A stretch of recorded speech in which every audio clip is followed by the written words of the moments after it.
우리는 주 예수 안에서 여러분에게 부탁하여 권면합니다. 여러분은 마땅히 어떻게 행할 것과 어떻게 하나님을 기쁘시게 할 것인지에 대해 우리에게서 배운 대로 하십시오.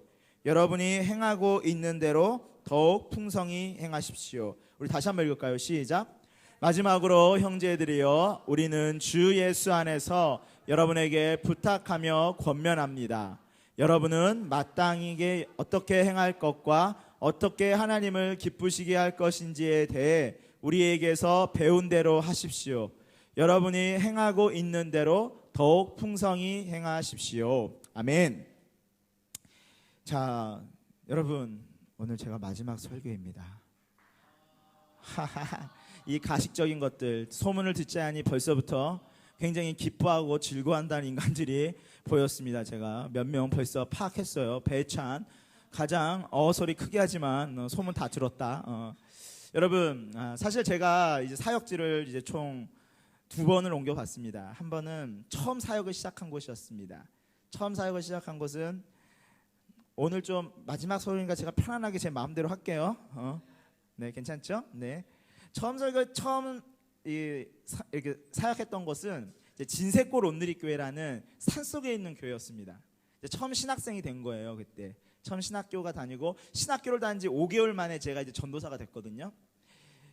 산속에 있는 교회였어요. 근데 그때 차가 없었거든요. 그럼 버스에서 내려가지고 산까지 올라가려면 진짜 한 40분은 올라가야 돼요. 그러면 그 산속에 그림 같은 집들이 한 8채 9채가 있거든요. 거기가 교회예요. 근데 그 교인들 한 50명 정도 돼요. 50명 정도. 그런데 그 50명들이 다 CEO들이에요.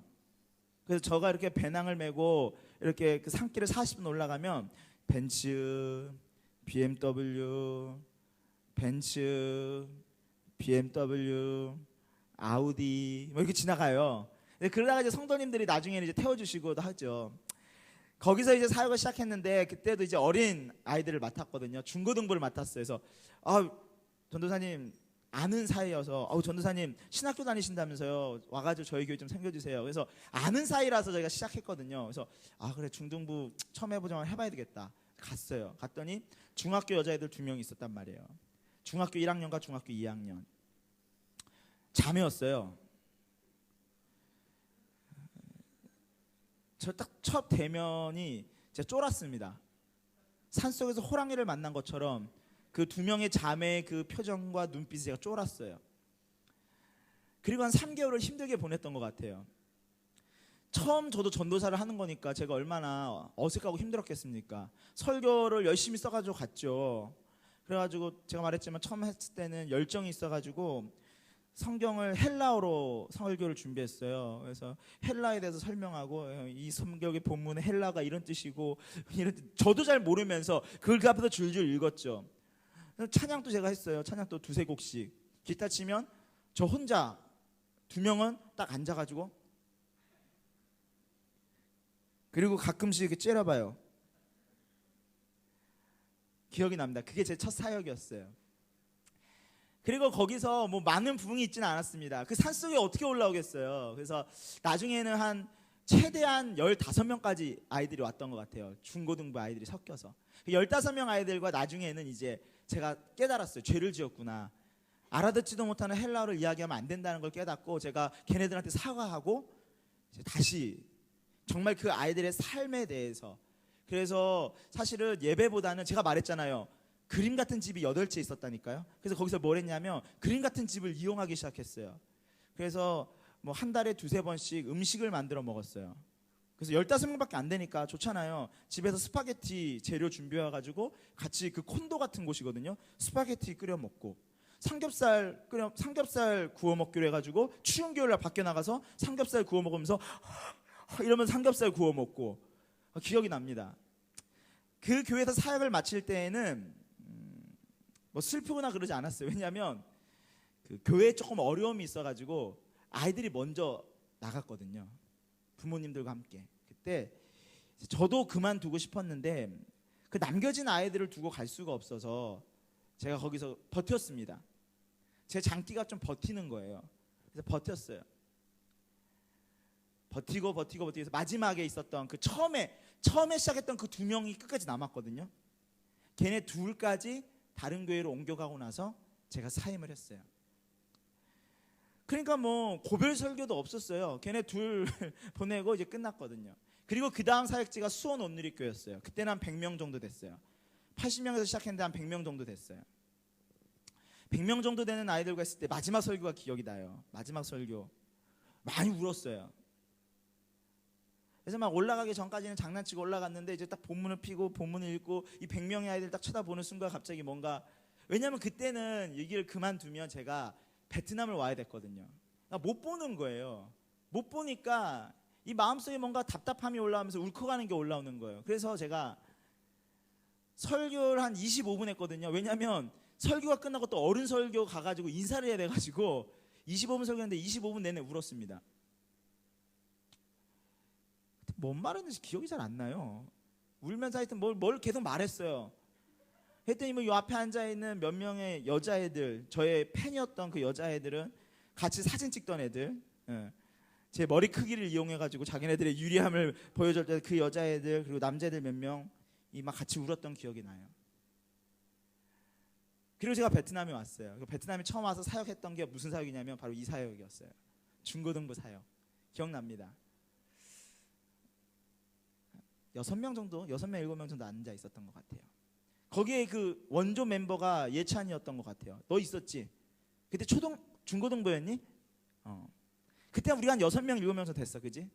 그때도 마찬가지로 제가 기타를 치면서 찬양 인도를 했고, 당신 여기에 계신 6명은 7명은 저를 그냥 쳐다보았죠. 그러다가 이제 예찬이를 통해서 같이 반주를 하고 중고등부 사역 시작한 게 이제 6년입니다. 6년 동안 중고등부 사역을 같이 했어요. 그리고 이제 제가 교회의 조정으로 인해, 사역 조정으로 인해서 제가 이제 다른 부서를 섬기게 됐습니다. 자주 있는 일이에요. 그리고 솔직히 말하면 눈물이 안 나요. 전혀. 왜냐하면 뭐 여러분 우리 보잖아요. 품용 돌아다니면서 보고 그렇지 않습니까? 그래서 사실 슬프지 않아요. 물론 아까 예배를 드리면서 이 비전홀에 대한 추억이 좀 생각이 났습니다. 아, 이곳에서 참 예배를 드렸고 여러분과 싱싱싱 찬양을 하면서 그 추억이 좀 생각이 났어요. 아, 나 이제 이 예배 또 언제 드려볼까? 언제 드려볼까? 언제 드리긴요? 학교스 때 드리죠. 네, 저는 뭐 아직 뭐 여러분과 만날 수 있는 접촉점은 얼마든지 있다고 생각하기 때문에 뭐 슬프거나 뭐 낭망되거나 그러지 않아요. 그런데 오늘 어쨌든 마지막 말씀을 전해야 되는 거잖아요. 그래서 여러분에게 무슨 말씀을 전해줄까? 제가 말했던 이 사역을 그만뒀던 일들이 쫙 지나가면서 무슨 말을 해줘야 될까 하다가 오늘 데살로니가 4장 1절 말씀을 떠올랐습니다. 4장 1절 말씀을 보면 말씀의 제목은 불편한 공동체를 꿈꾼다는 거예요. 사실 여러분이 눈치챘는지 모르지만 제가 이 몇 주 전부터 계속해서 공동체에 대한 설교를 계속해서 했습니다. 사실은 제가 여러분에게 던져주고 싶은 공동체의 모습을 이야기해주고 싶었어요. 왜냐? 제가 함께 만들어가면 좋겠지만 이제 저는 한 발짝 물러서서 여러분이 만들어가는 공동체를 봐야 되는 거예요. 근데 제가 바라는 여러분의 공동체가, 여러분의 교회가, 여러분의 파워웨이브 예배가 이러한 모습이 됐으면 좋겠다라는 그런 소망함이 있이 여러분에게 설교를 했습니다. 그리고 오늘 마지막으로 여러분에게 전하고 싶은 공동체의 모습이에요. 불편한 공동체. 데살로니가 4장 1절 말씀을 한번 볼까요? 펴볼까요? 네, 여기 보면 마지막으로 형제들이여, 사도 바울이 말하는 거예요. 마지막으로 형제들이여, 저도 여러분에게 말하는 거예요. 마지막으로 형제들이여.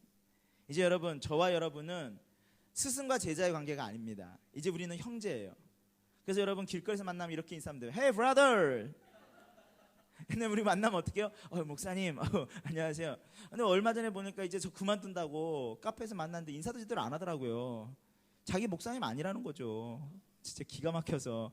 그렇게 하면 안 돼요, 여러분. 이제 제가 목사고 여러분이 제 제자는 아닐지라도 우리는 예수 그리스도 안에서 이제 형제입니다. 그래서 저를 만나면 반갑게 Hey brother라고 인사하는 거예요. 왜냐? 우리는 비록 피가 섞이지 않았지만 예수 그리스도의 십자가 안에서 다 형제고 자매인 것이죠. 여러분 마태복음 묵상해서 알 거예요. 요즘 큐티 하시죠? 큐티에 보면 예수님께서 이런 말씀하셨어요. 누가 내 형제이냐? 누가 내 부모냐? 육신의 형제 부모가 내 형제 부모가 아니다. 누가? 예수 그리스도를 마음의 중심에 모신 사람이 내 형제 부모예요. 즉 여러분, 예수 그리스도를 믿는 여러분과 제가 이제 형제인 것입니다. 사실 저는요, 우리의 관계가 발전하기를 원해요. 제가 앞에 서서 가르치고 여러분은 가르침을 받는 사람들이 아니라 이제 동역자가 되기를 원한다는 거예요. 함께 하나님의 나라를 이뤄가는 사람이 되기를 원해요. 항상 여러분은 저에게 배우는 사람, 나는 가르치는 사람이 아니라 여러분과 제가 함께 만들어가는 거예요, 하나님의 나라를. 그래서 이제 여러분을 형제라고 부르고 싶은 거예요. 정확하게 말하면 동역자라고 부르고 싶은 거예요. 여러분, 같이 하나님의 나라를 만들어 갑시다. 이 땅 베트남 땅 가운데, 이 땅 베트남의 문화 가운데, 청소년 문화 가운데 여러분과 제가 동역자가 되어서 함께 그리스도의 문화를 만들어 갑시다. 하나님의 나라를 완성해 갑시다. 이렇게 말하고 싶은 거예요. 그래서 제가 여러분에게 부탁드리고 싶은 거예요.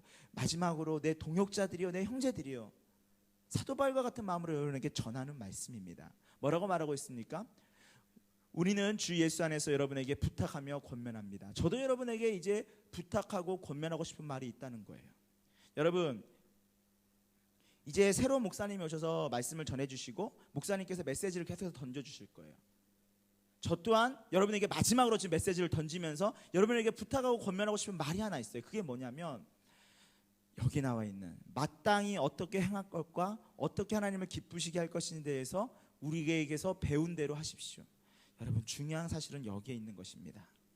앞으로 다른 목사님이 오셔서도 여러분에게 계속해서 성경에 대해서 메시지를 던져주시고 말씀을 던져주실 거예요. 근데 중요한 것은 예배를 드리는 게 중요한 게 아니에요, 여러분. 제가 예전에 한번 말했는데, 예배를 드리는 것은 좋은 것이 아니에요. 예배를 드리면 엄청 부담스럽고 힘들어야 돼요.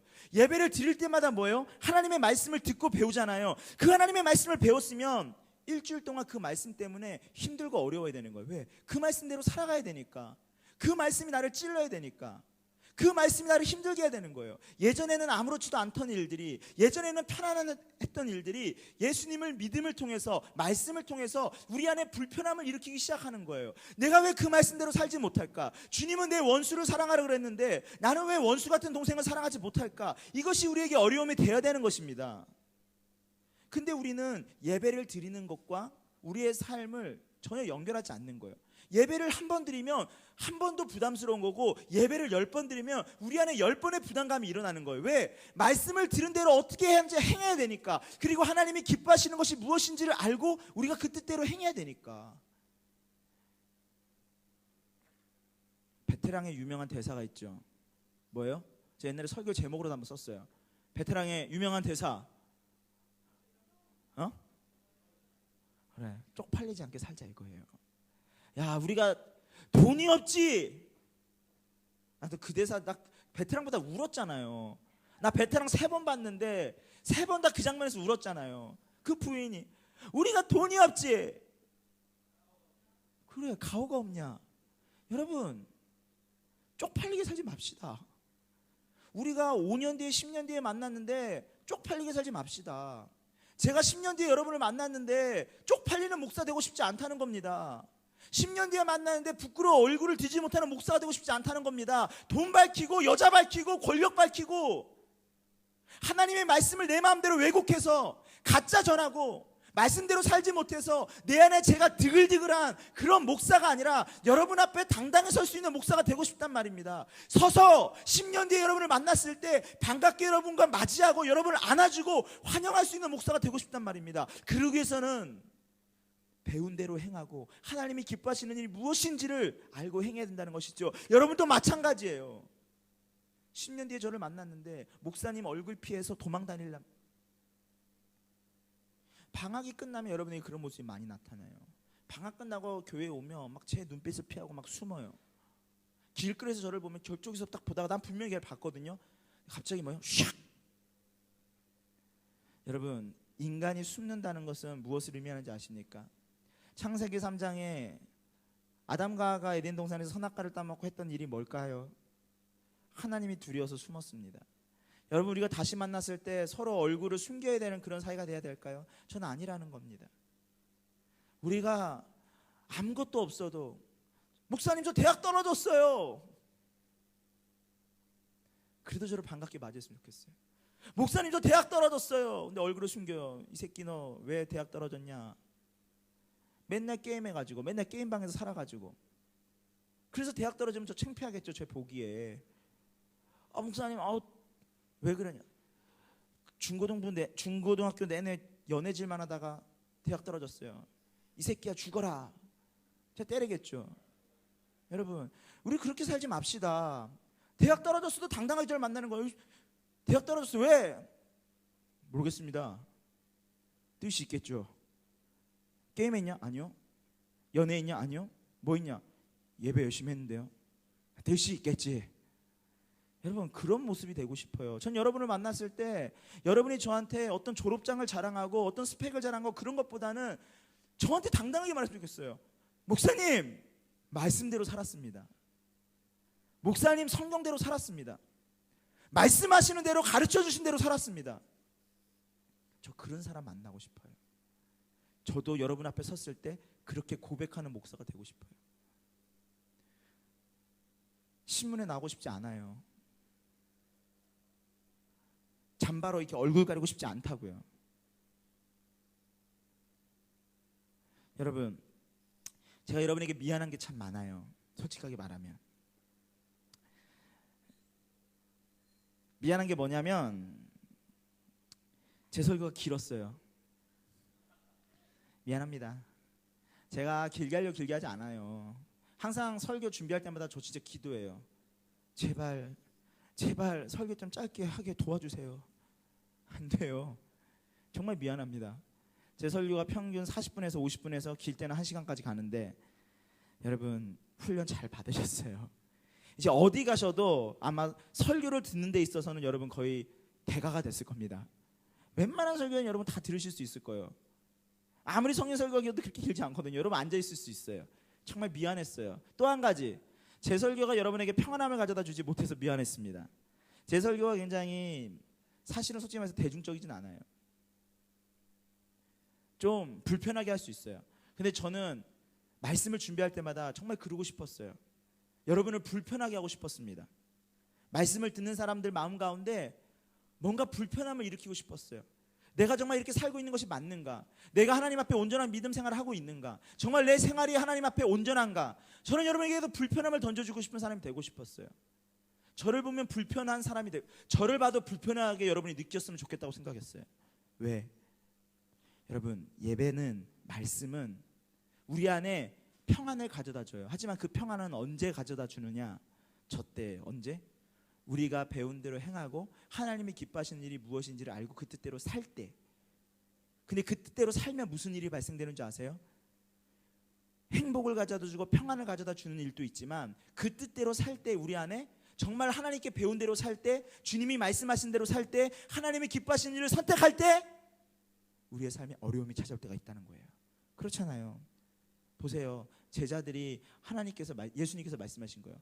얘들아 배 타고 먼저 건너가 있어. 제자들이요 그 말씀 안 듣고 사람들 많은 곳에서 그곳에 있었으면 돼요. 여러분 생각해 보세요. 오병이어로 기적을 베풀었더니 많은 사람들이 모여 있어요. 제자들이 빵을 나눠주고 물고기를 나눠줬어요. 사람들이 다 놀라요. 와 멋있다. 와 어떻게 계속 빵을 나눠주는데 어떻게 빵이 안 줄어들어요? 와 물고기를 나눠주는데 어떻게 물고기가 안 나눠줄어요? 이거 안 해봤어요? 이거 되게 쉬운데?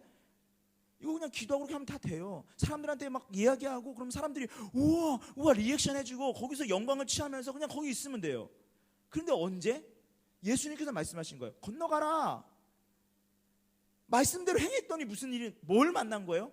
폭풍우를 만난 거예요. 여러분 이스라엘 백성들이요 이집트에서 살 때 물론 힘들었죠. 노예 생활하면서. 하지만 고기 국물 마시고 먹고 싶은 거 먹으면서 그냥 400년 동안 살다 보니까 그냥 400년의 삶이 그냥 몸에 밴 거예요. 그냥 살았으면 됐어요. 그런데 이집트에서 나가.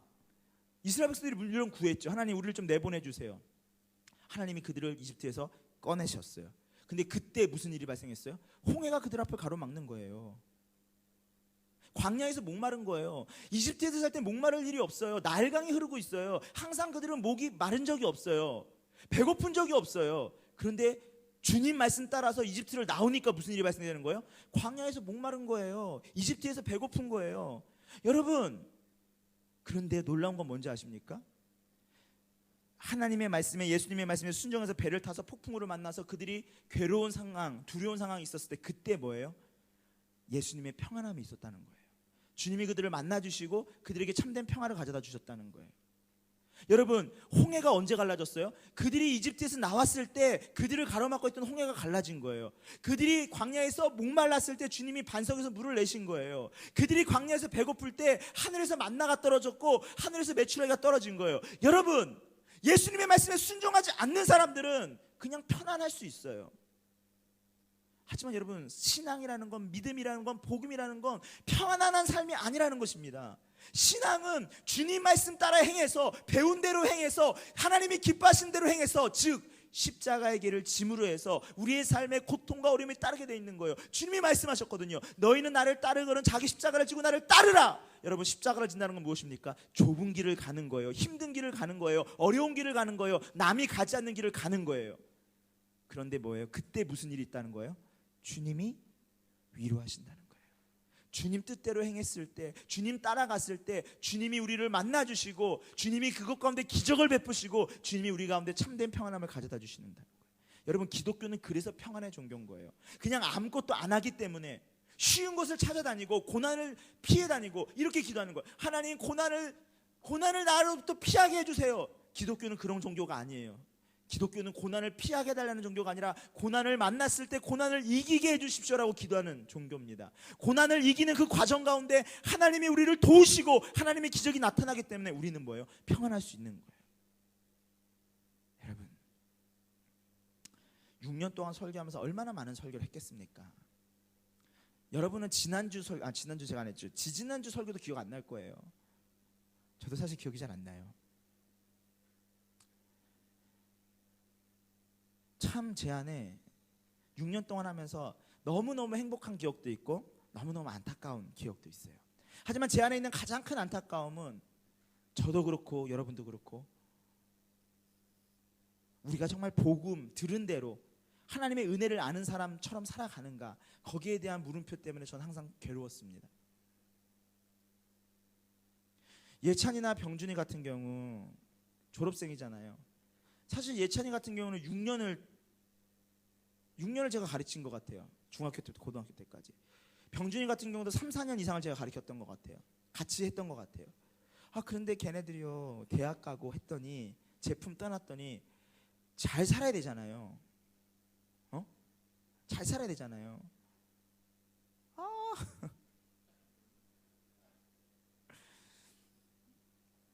그래도 저는 이렇게 생각해요. 쟤네들이 비록 과정 중에 방황을 하고 어려움이 있었다 할지라도 저는 저와 함께한 애들들이 반드시 복음 안으로, 은혜 안으로 돌아올 거라고 믿어요. 제가 얘네들이 정말 배운 대로 살지 못할지언정 들었던 것이 있으면 그 들었던 것 때문에 나를 포기하지 않고 나를 사랑하시고 나의 어떠함에도 나를 받아주시는 그 하나님의 은혜를 의지하고 다시 돌아올 걸 믿어요. 그래서 오늘 이 앞에서 찬양인도도 했잖아요. 이 앞에 찬양인도는 제가 뒤에서 우회성사님 멱살을 2번이나 잡았어요.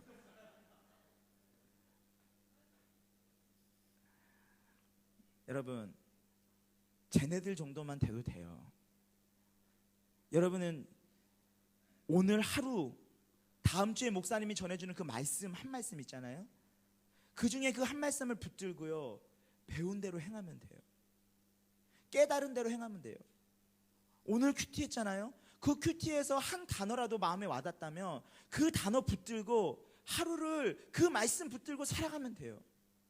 대단한 게 신앙이 아니에요. 원대한 게 신앙이 아니에요. 저 말씀대로 뭐예요? 우리가 배운 대로 행하고 하나님이 기뻐하시는 것이 무엇인지를 알며 그대로 행하는 거예요.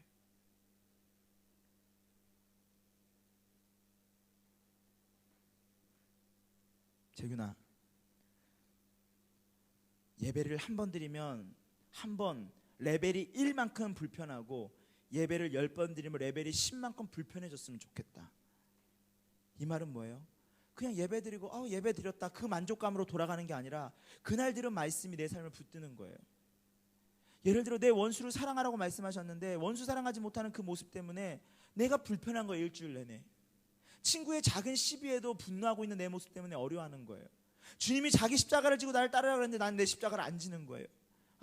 십자가 지지 않고 그냥 편하게 가고 싶은데 좀 편하게 가게 해주세요. 다른 사람도 안 지잖아요. 왜 나만 져야 돼요? 다른 사람 저렇게 사는데. 여러분, 그래서 예배가 무서운 거예요. 다른 사람 예배를 안 드린 거예요. 말씀을 모르는 거예요. 우리의 무서운 점은 뭔지 알아요? 예배를 드리기 때문에 하나님의 말씀이 뭔지를 안다는 거예요. 그게 무서운 거예요. 예배를 드리기 때문에 하나님의 뜻이 무엇인지를 안다는 거예요. 하나님이 기뻐하시는 게 뭔지를 안다는 거예요. 그걸 알면 우리 안에 그만큼 불편함이 일어나고 어려움이 일어나야 되는 거예요. 그게 예배인 거예요. 여러분, 예배가 왜 힘이 없느냐? 기독교인들이 왜 힘을 잃었느냐?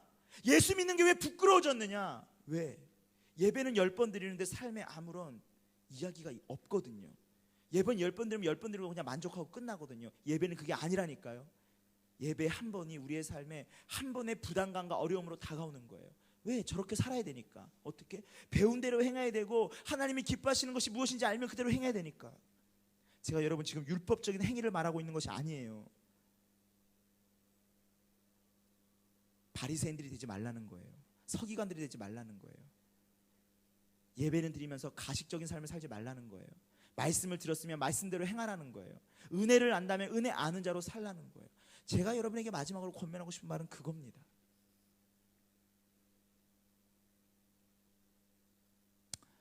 말씀을 정리할게요. 오늘 마지막이라서 오늘 되게 좀 지금 50분도 아직 안 됐거든요. 평소보다 좀 짧게 했습니다. 선물이에요. 여러분에게 주는 마지막 선물. 여러분 부탁드립니다.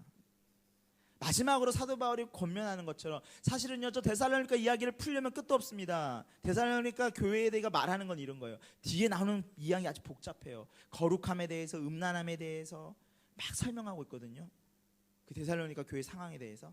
여러분, 제가 다른 거 얘기하지 않고 여러분 예배를 한 번 드릴 때마다 불편해지셔야 돼요. 그 말씀을 붙들고 내 삶이 그 말씀 때문에 굉장히 걸그적 거려야 되는 거예요. 아, 이 말씀 때문에 내가 부담스럽다. 아, 목사님이 전하셨던 그 말씀 때문에 내 삶이 참 힘들다. 여러분, 그래야 돼요. 아, 그럼 기독교 믿는 게 그렇게 힘든 거란 말입니까?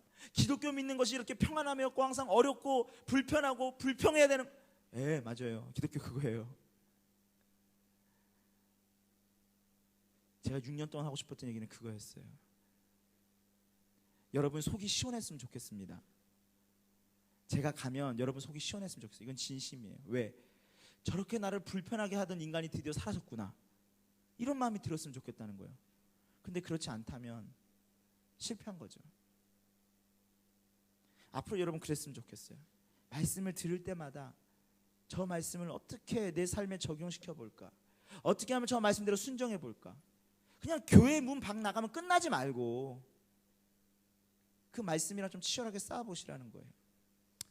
옆에 있는 친구에게 말해줄까요?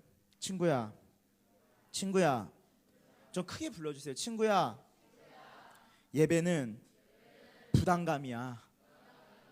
이단 같죠? 예배는 부담감. 하지만 진짜예요. 친구야, 친구야, 쪽팔리게 살지 말자. 여러분, 우리 품위형에서 만났을 때, 서로 만났을 때 쪽팔리지 맙시다.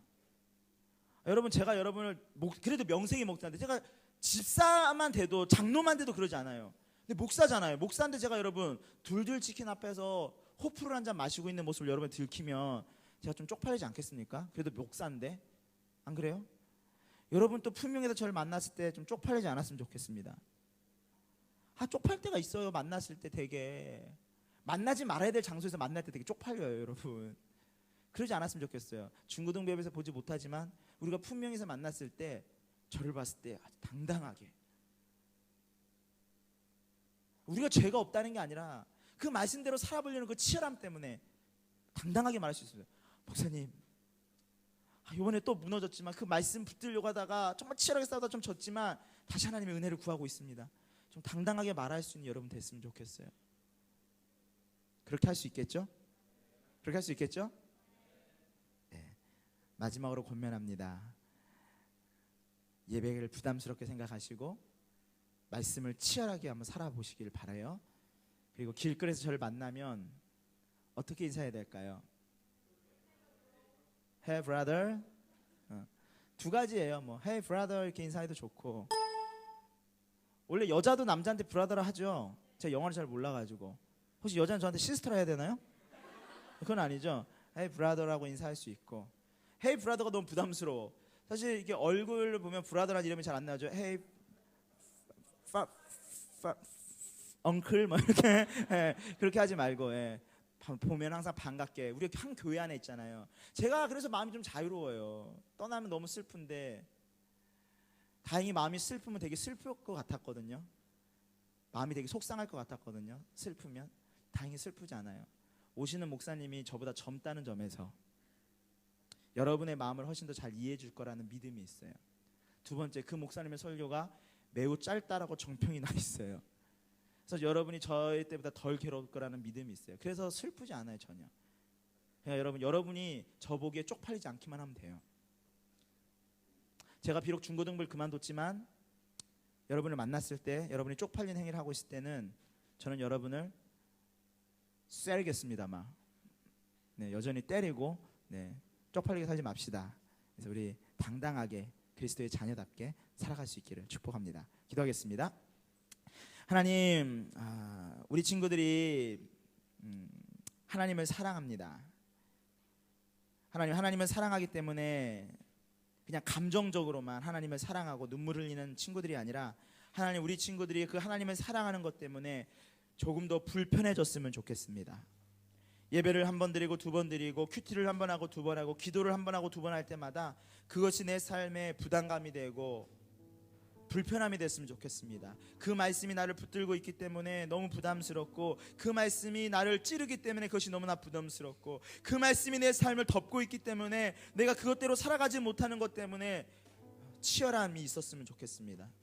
그래서 하나님이 형식적인 예배가 아니라, 그냥 드리는 예배가 아니라, 정말로 하나님 우리의 삶을 변화시키고 그 말씀이 살아 운동력이 있어서 우리의 삶을 새롭게 하는 그런 진정한 예배가 될 수 있도록 주님 그렇게 축복하여 주시고 인도하여 주시옵소서.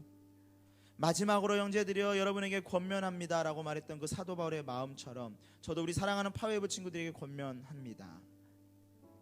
배운 대로 행하십시오. 하나님이 기뻐하시는 대로 행하십시오. 이것은 우리가 마땅히 행할 바인 것입니다. 주님, 우리가 정말로 아무도 보지 않는 그곳에서도, 또 우리가 다시 만나서 다시 마주칠 그때에도 서로에게 창피하지 않고 부끄럽지 않고, 우리가 정말 말씀으로 치열하게 싸웠습니다 라고 서로를 격려하고 위로할 수 있고, 그 치열함 가운데 역사하셨던 하나님의 위로를 서로 받을 수 있는 아름다운 모습으로 있을 수 있도록 지금 축복하여 주시옵소서. 파웨이브 친구들 가운데 하나님 은혜를 더하여 주시고, 하나님 파웨이브 가운데 부흥을 허락하여 주시고, 파웨이브 가운데 기적과 치유와 하나님의 놀라운 역사가 일어나는 예배가 되게 하여 주시옵소서. 감사드리며 사랑이 많으신 예수님의 이름으로 기도드립니다.